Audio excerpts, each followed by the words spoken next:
শুভ জামাই ষষ্ঠী। সামনেই জামাই ষষ্ঠী, আর জামাইকে খুশি করতে শাশুড়ি মায়েরা তোড়জোড় শুরু করে দিয়েছেন। কি নতুন নতুন পদ রান্না করে খাওয়াবেন সেই ভাবনায় ওরা ব্যস্ত। একেবারে চিন্তা করবেন না। নমস্কার, আমি সুদেষ্ণা। দ্য রিয়েল বংয়ের পক্ষ থেকে আপনাদের জন্য জামাই ষষ্ঠী স্পেশাল একটি রেসিপি।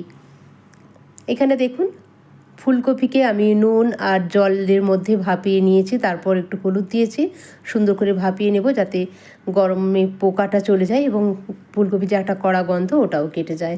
আর এখানে নিয়েছি আদা ও কাঁচা লঙ্কা এবং টমেটো। এবার কড়াইতে তেল বসিয়ে দিলাম, গরম করে নিলাম। এবার ভেটকি মাছের পিসগুলোকে সুন্দর করে উল্টে পাল্টে আমি ভালো করে ভেজে নেব। এরই মধ্যে আমি যে মশলাটা দেখালাম, আদা কাঁচা লঙ্কা টমেটো, এটাকেও কিন্তু আমি মিক্সিতে পেস্ট করে নেব। মাছগুলো ভাজা হয়ে গেছে। ভাজা হওয়ার পর আবারও কিছুটা তেল ওর মধ্যে অ্যাড করে আমি দিয়ে দিলাম কালো জিরে ফোড়ন। কালো জিরে ফোড়ন দিয়ে দিলাম লম্বা করে কেটে রাখা আলু। এই রান্নাটা আপনারা জামাই ষষ্ঠীর দিন দুপুরে যে খাবার হবে ঠিক খাবার দেওয়ার আগে কিন্তু এই রেসিপিটা রেডি করবেন, যাতে করে রেসিপিটা গরম থাকে। গরম গরম খেতে এটা একেবারেই অমৃত। আর জামাইকে যদি এরকম গরম এবং সুস্বাদু ও হেলদি একটি মাছের ঝোল দেন, তাহলে জামাই কিন্তু ভীষণ খুশি হয়ে যাবে। তো আলুটাও কিছুটা ভাজার পর সামান্য নুন দিয়ে নাড়াচাড়া করে আমি দিয়ে দিলাম ফুলকপিটাকেও ভালো করে নাড়াচাড়া করে ভেজে নিচ্ছি, যেন এখানেই আলু আর ফুলকপিটা ভালো করে সেদ্ধ হয়ে যায়। জামাই ষষ্ঠীতেও অনেকেই জামাইকে নিত্য নতুন নানান কিছু খাবার খাওয়াতে ব্যস্ত থাকেন, তাই আজ যেন এই রেসিপিটা আপনারা মিস না করেন, পুরোটাই দেখবেন। খুব কম সময়ে খুব হেলদি আর টেস্টি একটা রেসিপি হয়ে যায়। আপনারা দেখতে পেয়েছেন, আপনাদের সঙ্গে কথা বলতে বলতে আমি ওই পেস্টটা দিয়েছি, যেটা কাঁচা লঙ্কা আদা আর টমেটোর পেস্ট ছিল, ওটা দিয়ে ভালো করে কষিয়ে নাড়াচাড়া করে আমি দিয়ে দিলাম কাশ্মীরি লঙ্কার গুঁড়ো। কাশ্মীরি লঙ্কার গুঁড়ো দিয়ে আবারও বেশ কিছুক্ষণ নাড়াচাড়া করবো, যাতে করে তেলটা ছেড়ে দেয়।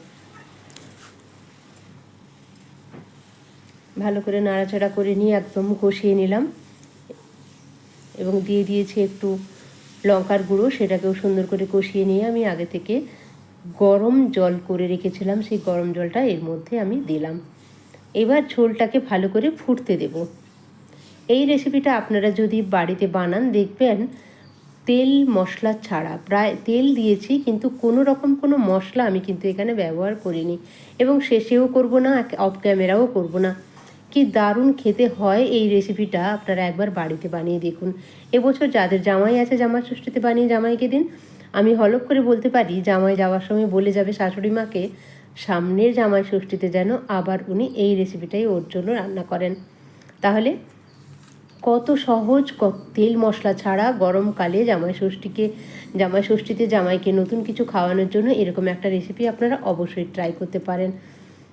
আর ভেটকি মাছের টেস্ট তো সত্যি সবাই জানি অসাধারণ, আর তার মধ্যে যদি এরকম ঝোল হয় তাহলে তার কোনো কথাই নেই। ঝোলটা ফুটে উঠেছে, আলু আর ফুলকপি প্রায় 80% সেদ্ধ হয়ে গেছে। তারপর আমি দিয়ে দিলাম আগে থেকে ভেজে রাখা ভেটকি মাছ।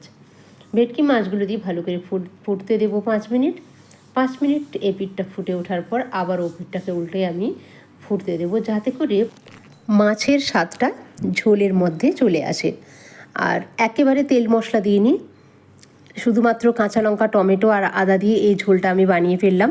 আর কালারের জন্য অবশ্যই একটু হলুদ গুঁড়ো লঙ্কার গুঁড়ো দিয়েছি, জিরে গুঁড়ো ধনে গুঁড়ো গরম মশলা কিচ্ছু ব্যবহার করিনি।